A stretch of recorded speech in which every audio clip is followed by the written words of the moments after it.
age of 6 years old, my parents decided to get a divorce. I did witness my parents arguing at times, and it could get pretty volatile. Nothing really violent, but just yelling and screaming.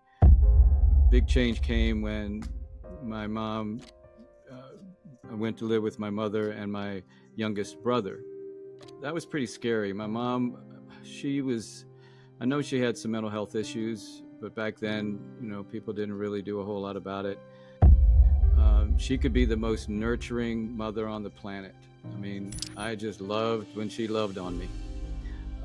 But she could go the other way too, to where I was scared of her. I mean, there were times when she literally broke glass and put it on a plate and says, "That's your dinner."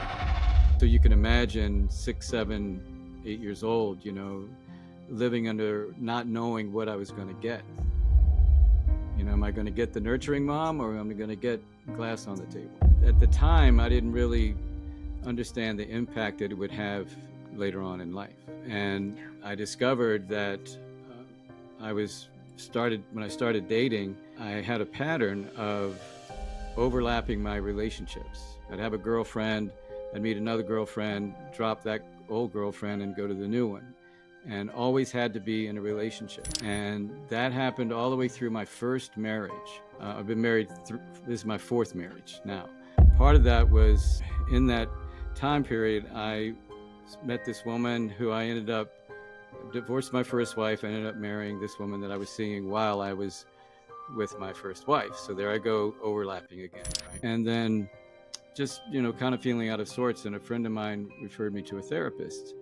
So I thought I'd give it a shot. And what I discovered was the reason for this overlapping was I had an abandonment issue. I had a fear of abandonment. So what I would do, I would end these relationships before they would abandon me.